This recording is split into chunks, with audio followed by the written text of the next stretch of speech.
Top 10 African mythology inspired books that you must read. I have been reading African mythology books now for almost 2 years. And when I tell you that I had to dig for this genre, I had to dig.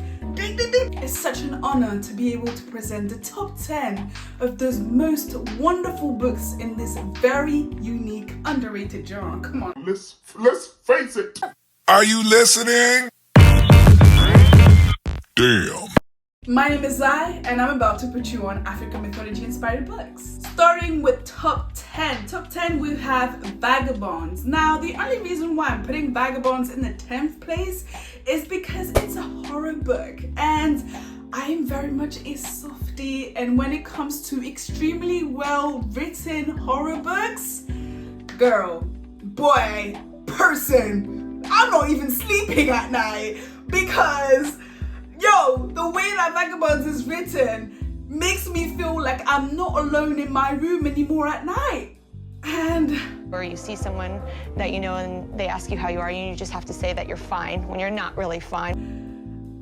I don't know how to deal with that, to be very honest with you. Now, the vibes of Vagabonds are really good. It's giving underdog, it's giving multiple, it has multiple protagonists, we're following multiple stories, and like I said, like some of their stories are Very disturbing. but it's extremely good. And one day I will learn to really appreciate and go above the face of this book and appreciate even more, but this day hasn't come. In 9th place, I'm putting the book Beast of Prey by Ayana Gray. It's an amazing book. I've loved the book. It's very giving much like enemies to lovers, and happens like all surrounding like this magical jungle, and you have like different kinds of deities. It doesn't go as much into like, you know, African mythology deities as other books in this top 10, but it's definitely going into it. Like I think it's giving more into like the magical animals, like creatures, rather than the deities and the gods, you know? So if that's your thing, and you know, you love about two protagonists that absolutely hate each other but end up obviously falling in love with each other, going onto a jungle with loads of magical creatures, Beast of Prey is it. I think that the reason why I'm putting at the 9th place is because it took me time to get into Beast of Prey, and I think it's because what was it? The reason why it took me time to get into Beast of Prey is because the moment that they entered the jungle, like both of those enemies, is the moment that things started to really get interesting for me. And that moment like happened a little bit. It took time for things to get into that moment, because the author really had to like set the scene, etc. And I think that, you know, it's probably like my writing style. I really like when things are really fast paced. So I do appreciate like the world building and the fact that I have to get used to this magical world. Oh my God! Wow! And all of this ancestries, and there's even like temples and warriors and people practicing magic in Beast of Prey, but I had to really get used to that before actually getting into the action and things. But once the action started, boy, I was gone.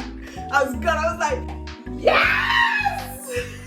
No, Beast of Prey is such an amazing book. The aesthetic is very much giving like jungle, enemies to lovers, forced proximity. Obviously, they both embark on a journey together, but they hate each other. They have to help each other out on their mission. Yeah. And Beast of Prey was a really good book, and you're actually not gonna hear me talking badly about any books that I recommend. I'm just gonna be saying, hey, that's how I feel about it. If you feel differently, that's okay too. We can still be friends. Number 8 is the book Where It Rains in Color. Now, Where It Rains in Color is not YA, it's more adult. Now, same thing with Beast of Prey. Where It Rains in Color is not only going to take a lot of time building the world around, because it's so intricate, so complex, so oh my god, like I've never come across a world like Where It Rains in Color, a world where dark-skinned women are at the top of hierarchy and are literally seen as like these human beings are being revered and looked at, you know, for like they're basically like this like major tourist attractions when people come to this planet. So okay, let me backtrack a little bit. So we've got a main in Rain's Color, we've got a main protagonist that lives on the planet of Swazembe. Now Swazembe. Our main protagonist is just about to step into a position that's basically one of a very powerful position for the most beautiful dark-skinned woman, and she serves kind of like this Miss Planet, you know, like her position is a little bit more superficial than it is like powerful on a political level. But things really start to change like within this book, and it's very much a book like if you're into spirituality, personal development, looking into yourself and discovering your true power, Where It Rains in Color really dives deep into those themes, and I think this is very much why this book sits into my top 10. I even did an in-person book club about this book because I truly think that this is a type of book We need to talk about it. because it has such an ending, and even the whole journey of the book is just so complex and can give to so many different kind of ways and, you know, many different kinds of interpretations that we need to have a conversation about it. Otherwise, you and I and everyone else watching this will be lost, very much so. But the author is incredible. She's amazing, and I appreciate her so much. She's like the loveliest soul. I'm actually very fortunate. Like a slight flex. Right now, okay? Allow me to flex for a moment that most of the authors, I can't with myself sometimes, most of the authors that I'm mentioning in this top 10, I know personally. Like, I don't mean that we're friends, but I've tagged them in my videos, or I've reached out to them to tell them how much their books means to me. And, you know, they've come back to me and said, thank you so much. I appreciate your support, because obviously me recommending it persists, you know? It persists. What can I say? People trust my recommendations because they're good. So yeah, I think this is a flex that I know so many authors. Now, number 7, we're slowly but surely actually getting into the books that have shook me, okay? Number 7 is The Gilded Ones by Namina Forna. Now, I am going to flex it. I've met the author. She's absolutely amazing, and we actually ended up like fangirling about anime because I also love anime. And I'm also obviously about black representation in anime because, yeah. And shout out to black cosplayers, because black cosplayers sometimes bring about like, you know, black anime characters in a way that I would have never thought of before, and you're making me soft, you're making me feel loved and pretty. Anyway, Namina is it. She's that girl. I love her. She's absolutely amazing. Honestly, like being in her energy was just incredible. Like I literally met her like, I think it was in 2021. And I still remember to this day how incredible that meetup was. I was abroad, and I remember traveling all the way to London, back to the specific bookshop where she was going to be to sign copies of The Merciless Ones when it came out. And I was literally like I was literally in another country yesterday, and I came here just for you. Isn't that true love? That is true love. The Gilded Ones is on the 7th place. I really liked it. I think that I'm kicking myself in the butt in some kind of way. I'm putting in the 7th place because I'm like, you haven't read The Merciless Ones yet. I know I'm supposed to read it already. I haven't read The Merciless Ones, so I'm thinking I do not know enough to be able to, you know, raise it even more. But from book 1, The Gilded Ones shook my world. And the reason why is because the protagonist is going through absolute hell. You know, like the author really said, oh, you think everything's going all right? You think everything is going well? Well, here it is. You know, it was brutal, so violent. Like literally, she's living her life. she's about to like, you know, confess her love to a crush, whatever, and then things just like turn upside down in the worst way possible. And from then on, she just continues suffering. And man, like, I feel for her, but it is so rewarding because when you see a protagonist that has literally gone through hell come back up, okay, and literally, let me not swear, prove every single hater, people who made her suffer wrong, it feels so good. I feel like as a reader, I'm an emotional reader as well. I'm a mood reader. Like, I would read according to my mood. And literally, like, I feel like it's so satisfying. It's one of the most satisfying things ever, especially a black girl, to see her come out on top. I'm like, yes! I'm here for us winning. And then the Gilded Ones, let me not say too much, but I do want to say that I'm happy that I haven't yet started the Merciless Ones, because now I know when the final book of the series is gonna come out, which is February 2024.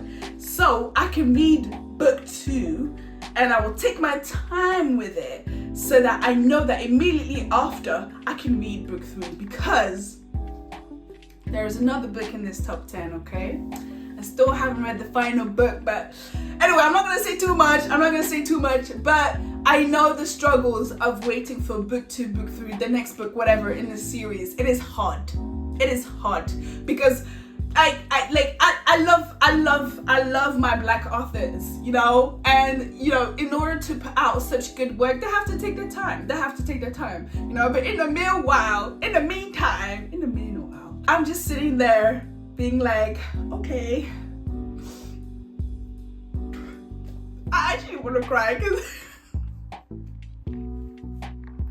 there is a book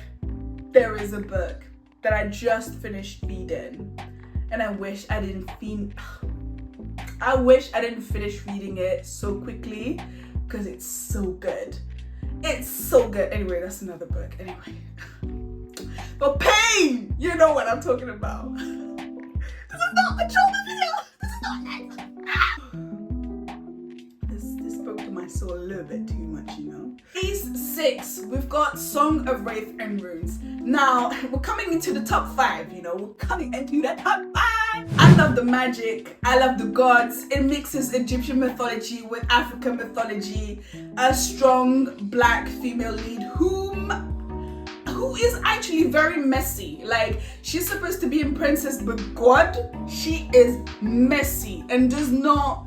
I love that because I do not want to see like black female characters that all look the same, because if you go around the world and meet a bunch of black women and girls, we're not all the same. We're all beautifully unique. One of them, we're all unique. So I really much appreciate that she is a messy princess, you know, and even when she is faced with brutal responsibilities, all of a sudden she's still messy, and I love that. But despite all of this beautiful African mythology, everything that I just said to you, the thing that really gets me is a sweet, good tension between her love interest. Enemies to lovers, I'm a sucker for enemies to lovers, but if the tension is just right, you have my heart forever. I'm actually having goosebumps saying this. Like, I'm feeling it. I'm having goosebumps saying it because, like, the right tension between two characters, enemies to lovers, you know what I'm talking about. Like, literally, I cannot. Song of Wraith and Runes, the tension is chef's kiss. We're coming onto the top 5, and that will be the next video. See you same time Sunday for my top 10. Well, top 10 part 2, which is going to be top 5 of African mythology inspired books. I hate to do this. Oh, I don't. But we're getting into the top 5. It's gonna be sweet, baby. Make sure and check out the links below that I've indicated for you to just go on and shop these wonderful and amazing books. And feel free to also follow the authors because they all put out amazing things, whether it's what they're currently doing, updates on their next books, you know, comment your mood, I'll recommend you something. Anyway, I just put you on African mythology book recommendations. I'll see you next time for Top 10 Part 2 of African mythology inspired books. See you later. Bye!